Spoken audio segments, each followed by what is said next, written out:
সুধীবৃন্দ, ধন সম্পদ হাসিল করার আরেকটি হারাম পন্থা হলো ঘুষ খাওয়া।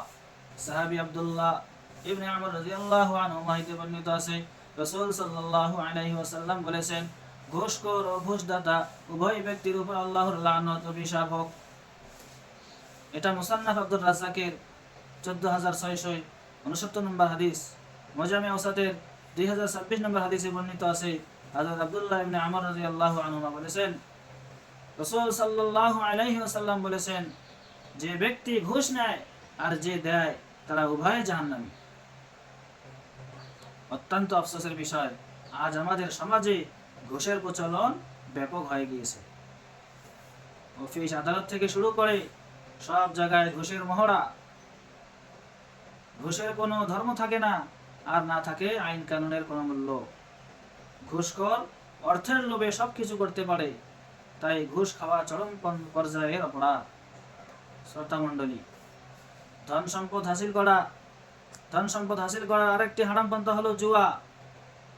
জুয়া খেলা শরীয়তে জুয়া খেলার মাধ্যমে অর্থ ইনকাম করতে কঠোরভাবে নিষেধ করা হয়েছে। সূরা মাইদার 90 নম্বর আয়াতে আল্লাহ তাআলা বলেছেন, ইয়া আইয়ুহাল্লাযীনা আমানু ইন্নামাল খামরু ওয়াল মাইসিরু ওয়াল আনসাবু ওয়াল আজলাম রিজসুম মিন আমালিশ শাইতানি ফাজতানিবুহু লাআল্লাকুম তুফলিহুন। হে ঈমানদারেরা, মদ, জুয়া, প্রতিমা পূজা ও লটারি কাটা নাপাক ও শয়তানি কাজ ছাড়া কিছুই নয়। সুতরাং তোমরা এসব বর্জন করো, নিশ্চয়ই তোমরা সফল কাম হবে। আমরা গভীরভাবে লক্ষ্য করি, এই আয়াতে মদ, জুয়া, প্রতিমা পূজা ও লটারি কাটা এই 4টি মহাপাপকে একসাথে উল্লেখ করে বলা হয়েছে এগুলি নোংরা ও শয়তানি কাজ। আল্লাহ তাআলা আমাদের সকলকে এইসব কবিরা গুনাহ থেকে হেফাজত করুন, সকলে বলি আমিন। এখানে একটি কবিরা গুনাহের কথা বিশেষভাবে উল্লেখযোগ্য, সেটা হলো লটারি কাটা। বিশেষ করে আমাদের যুব সমাজ লটারির গুনাহে গ্রেফতার হয়েছে। বিনা পরিশ্রমে রাতারাতি লাখপতি হওয়ার নেশায় বহু যুবক লটারি কেটে থাকে, অথচ কোরআন মাজিদের ভাষায় এটা হলো নাপাক ও শয়তানি কাজ। মনে রাখবেন, সুদ ও ঘুষের টাকা যেমন হারাম, তেমনি লটারিতে পাওয়া টাকাও হারাম। ধন সম্পদ হাসিল করার আরেকটি হারাম পন্থা হলো অবৈধভাবে পরের জমি জায়গা দখল করা।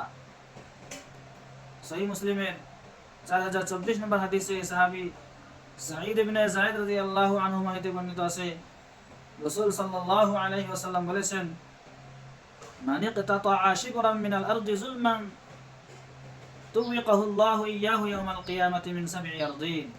যে কেউ বলপূর্বক অন্যায়ভাবে কারো 1 বিঘত পরিমাণ জমি দখল করবে, কিয়ামতের দিন আল্লাহ তাআলা তার গলায় 7 স্তর জমিন ভার রূপে পরিয়ে দেবেন।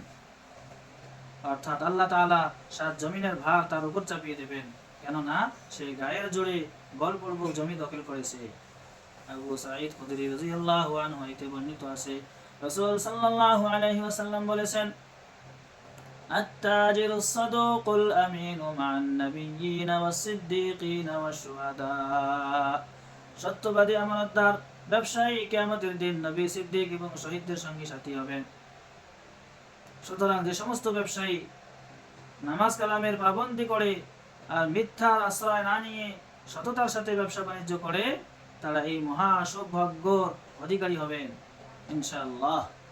পক্ষান্তরে যারা মিথ্যা কথা বলে মানুষকে ঠকায়, তাদের সম্পর্কে সুনান ইবনে মাজার 2146 নম্বর হাদিসে সাহাবী রিফা রাদিয়াল্লাহু আনহু হতে বর্ণিত আছে যে রাসূল সাল্লাল্লাহু আলাইহি ওয়াসাল্লাম বলেছেন, ইন্নাত তুজ্জারা ইউবআসুনা ইয়াওমাল কিয়ামাতি ফুজ্জারান ইল্লা মান ইত্তাকা ওয়া বাররা ওয়া সাদাকা।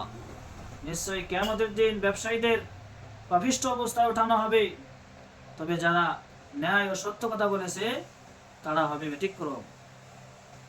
পরিশেষে দোয়া করি, আল্লাহ তাআলা আমাদেরকে হারাম থেকে বেঁচে থাকা ও হালাল পন্থায় জীবিকা উপার্জন করার তৌফিক দান করুন।